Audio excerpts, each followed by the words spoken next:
Fantasy Football Astrology Brotherhood. Hey guys, welcome back to the channel. I know it's been a long time since I've made a video, a few weeks at least. I've been very busy with life. You know, this is just my little side gig that I've been doing here.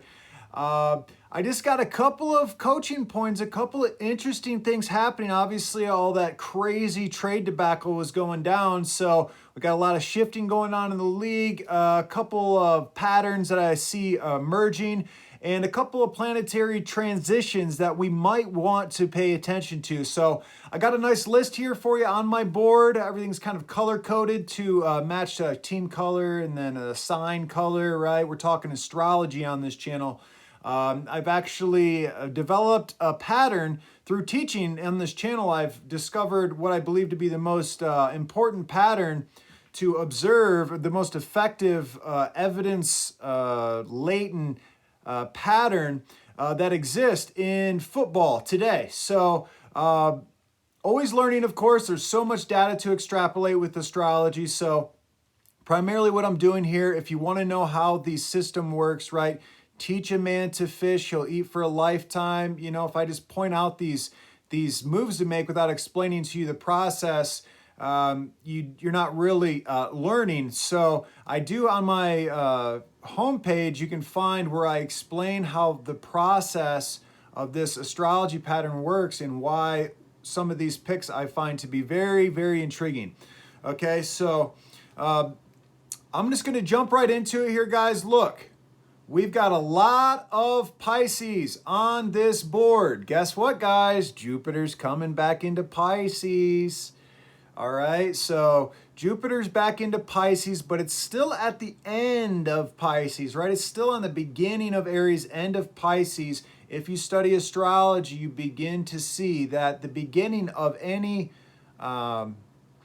placement, right? If it's the beginning of the Aries placement, even the back end of the supposed Pisces actually behave more like an Aries. So we've got a really strong placement coming out this week. Jupiter's back into Pisces. We want to get our hands on Pisces. Herbert's a good one. And Carter as an Aries, okay? This is the perfect transition from mutable moving right into its next sign, fire. So you have all that natural attraction from Pisces going into Aries. And you got a lot of injuries over there, okay? So if you're desperate like I am in my 12-man deep, I got a deep league, couple flex spots I have to cover. And so I'm actually really considering Carter this week. We'll see by the time the season or the end pans out. But Carter, really kind of sneaky play. You don't probably have to even move on. He's going to be available in almost every league, I imagine. Palmer's actually injured. People want to rely on him, but Keenan Allen looks pretty doubtful, and Mike Williams is totally out. So Carter, really sneaky good play. I like it a lot, especially I love the astrology there. Fields and Claypool, wow, baby. I don't know if Chicago has been watching my channel or what, but the move they just made is like Yahtzee, baby. You couldn't ask for a better alignment here. Pisces going towards Cancer, both water signs with that perfect mutable towards cardinal transition. I like it a lot. Fields has been really good, guys. I just picked him up in the league. I don't care. I know I was a huge critical person on Fields in the beginning of the year based on his slow throwing motion. They're not getting on him any pieces, and they don't even look like they really were scheming for him that well. So, but cool thing is, another thing I tell you guys to look out for, a little sneaky thing you see with Tom Brady and Bill Belichick, you look for physical similarity, right? These guys are both like Milanos. They're like that half white, half black, you know, they look the part, they look similar to each other. They should really find almost an instantaneous chemistry. I expect this to be a really good thing for Fields, okay? Fields is already kind of in that category, that borderline category of needing to pick him up, especially if you need quarterback help.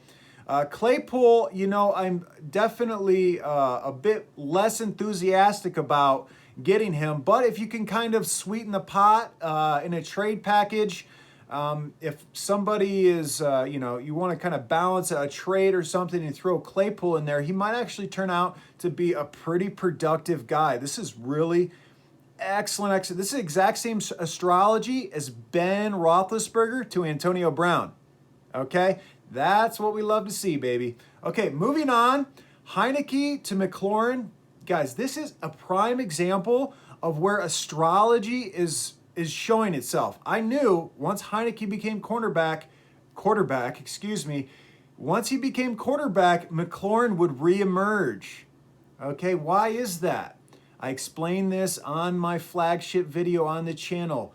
Carson Wentz was a Cardinal, right? Cardinals wants to move into fixed or stay home with the Cardinal. So Mclaurin was getting kind of faded there. Samuel was having an outburst of production. And we even saw Dotson as another Cardinal staying home in that Cardinal sign to be a more favorable option for Wentz. So now Wentz is out. We've got Heineke in. And that, as long as Heineke is in there, that's what we want to see. Okay? We want to get our hands on Mclaurin is all I'm really saying. Now, we should have done this 2 weeks ago when Heineke first got in there. And I know I made my trade offer. I didn't make a video on it. But that's why I'm trying to teach you guys how to fish, So I don't have to tell you what fish to grab. You already just know how to find what fish to grab, okay? So Mclaurin, we're seeing astrology. I love to point out and kind of, pat myself on the back or, give astrology the credit, really. Yeah, it's working over there in Washington, okay? Moving on, Dak Prescott with Michael Gallup. This is another situation where if you're a traditional astrology guy, you might not really see this as a good match, right? But what I've studied and learned, right, we've got this Leo, we got this fixed sign, it wants to move in immutable. And this is where we really started learning this and understanding this, was with the Prescott to Gallup, right, or the Prescott to Cooper, also a mutable sign. Now Cooper's gone. There's this huge vacuum over there in Dallas for Dak Prescott to have that mutable outlet, okay?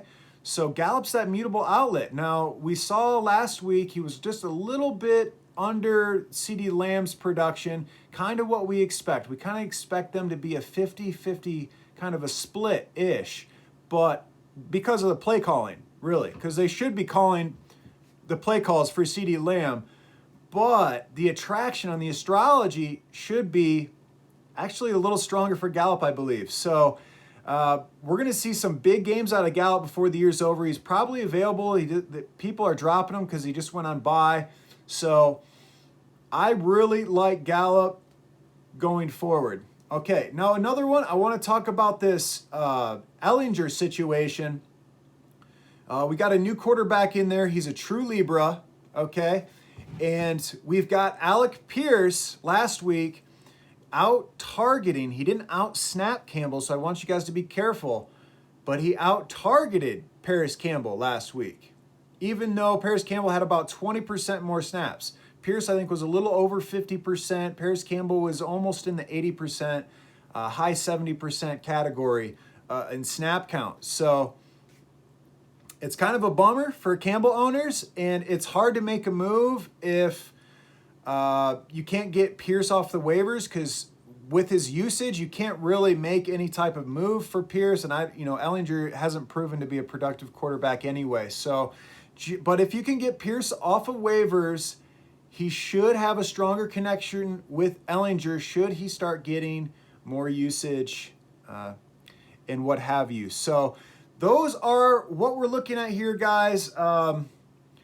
Let me know what you guys think in the comment section. I appreciate all the support over the years, and as well as the past time. People have been asking me, where you at, man? I want the videos. So here's another one for you. Hope you appreciate it.